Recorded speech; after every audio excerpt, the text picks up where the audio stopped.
राज्य शासनाच्या 15 मार्च 2024च्या संच मान्यता आदेशामुळे कमी पटसंख्येच्या शाळा बंद होणार आहेत.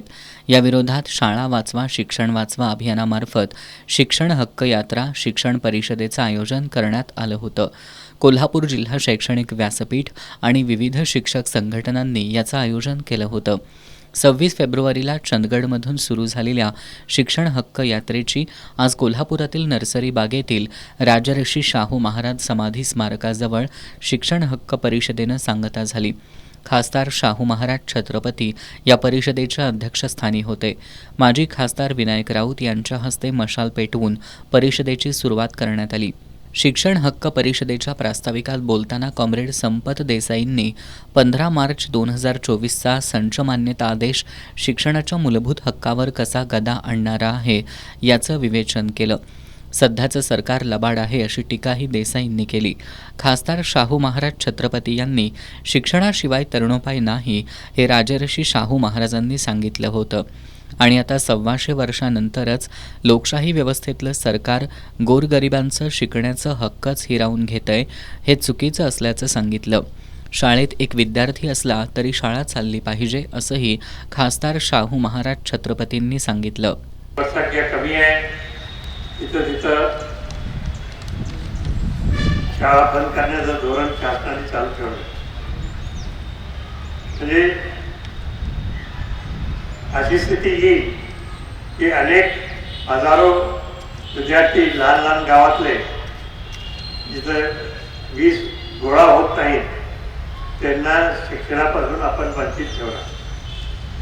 हा मोठा भाग होणार आहे समाजातला, म्हणून हे आपल्याला चालणार नाही. शिक्षण हे आपल्या हक्काचं आहे हे आपण लक्षात ठेवलं पाहिजे. शिक्षणावर अधिकार आपलाच आहे, शिक्षण आपल्याला मिळालंच पाहिजे आणि शिक्षणाशिवाय पुन्हा एकदा सांगतो तिथं झोपाय नाही. म्हणूनच हे धोरण शासनाचं धोरण चुकीचं आहे. ते चुकीचं धोरण त्यांनी बदललं पाहिजे आणि पुन्हा एकदा या सगळ्या शाळेत एक सुद्धा विद्यार्थी जरी असला तरी चालू ठेवण्याचं धोरण जे आपण आता सुचवलं आहे ते चालू ठेवलं पाहिजे. माजी खासदार विनायक राऊत यांनी या सरकारच्या काळात शिक्षण क्षेत्र दिशाहीन झालंय. शाहू फुले आंबेडकर यांनी शिक्षणाचा पाया रचला.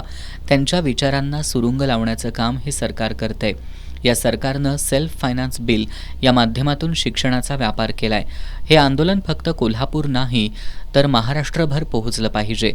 त्यासाठी शिवसेना उद्धव बाळासाहेब ठाकरे पक्षाचं ठाम पाठबळ राहील असंही माजी खासदार विनायक राऊत यांनी सांगितलं. शिक्षक आमदार जयंत आसगावकर यांनी शिक्षकांच्या नोकऱ्या जाणार म्हणून संच मान्यता आदेशाला विरोध करण्यात येतोय अशी अफवा पसरवत लोकांची दिशाभूल केली जाते असं सांगितलं. शिक्षकांच्या नोकरीपेक्षा मुलांचा शिक्षणाचा हक्क हिरावून घेत बहुजन समाजाला शिक्षणापासून वंचित ठेवण्याचं हे षडयंत्र असल्याचा शासनाचं हे धोरण म्हणजे शिक्षक नोकरीपासून वंचित होणार असा गैरसमज पसरवला जातोय. शिक्षकांच्या नोकऱ्या जाणार नाहीत, मात्र यामुळं बहुजन समाजातील गोरगरीब मुलं शिक्षणापासून वंचित होणार आहे. शासन सरळ सरळ फसवणूक करतंय. बहुजन मुलांना शिकू द्यायचं नाही हे या सरकारचं षडयंत्र असल्याचा आरोप केला. सरकारच्या दडपशाही विरोधात एकजूट होत या परिषदेतून एकही शाळा बंद होणार नाही असा एल्गार करूया असं आवाहन आमदार आसगावकर यांनी केलं. काँग्रेसचे विधान परिषदेतील गटनेते आमदार सतेज पाटील यांनी विधिमंडळात आवाज उठवण्यासह रस्त्यावरच्या लढाईसाठी काँग्रेससह इंडिया आघाडी कटिबद्ध राहील असं आमदार सतेज पाटील यांच्या संदेशात नमूद करण्यात आलं होतं. विजय देवणे यांनी आमदार सतेज पाटील यांनी पहिल्या दिवसापासून या लढ्याला बळ दिल्याचं नमूद केलं. सध्याचं महायुती सरकार हे जनतेचं नाही तर अदानी आणि अंबानी या भांडवलदारांचं सरकार आहे. त्यांना सर्वसामान्य जनता विद्यार्थी यांच्याशी काही घेणं देणं नाही. त्यामुळं अशा सरकारला धडा शिकवण्यासाठी यापुढं मंत्र्यांच्या गाड्या अडवण्याचं आंदोलन करू असा इशारा दिला. कोल्हापूर जिल्हा शैक्षणिक व्यासपीठाचे अध्यक्ष S.T. लाड यांनी हे शिक्षकांसाठी आंदोलन नाही, गोरगरिबांचं शिक्षण वाचावं यासाठीचं आंदोलन असून जिल्हा शैक्षणिक व्यासपीठ या आंदोलनात सक्रिय सहभागी होत असल्याचं सांगितलं.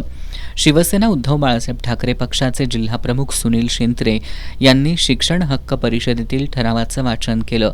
हे सर्व ठराव एकमतानं मंजूर करण्यात आले. या परिषदेला कॉम्रेड सम्राट मोरे, सुधाकर सावंत, संजय पवार, सचिन चव्हाण, मुख्याध्यापक संघाचे अध्यक्ष राहुल पवार, सचिव R.Y. पाटील, शिक्षक नेते दादासाहेब लाड, सुधाकर सावंत, उमेश देसाई, राजेश वरक, राजेंद्र कोरे, प्रभाकर हेरवाडे, उदय पाटील, प्रसाद पाटील, रवी जाधव, मधुकर पाटील यांच्यासह जिल्ह्यातील शैक्षणिक व्यासपीठ, मुख्याध्यापक संघ, शिक्षण क्षेत्रातील प्राथमिक, माध्यमिक, उच्च माध्यमिक शिक्षक संघटना, शिक्षक मोठ्या संख्येनं उपस्थित होते.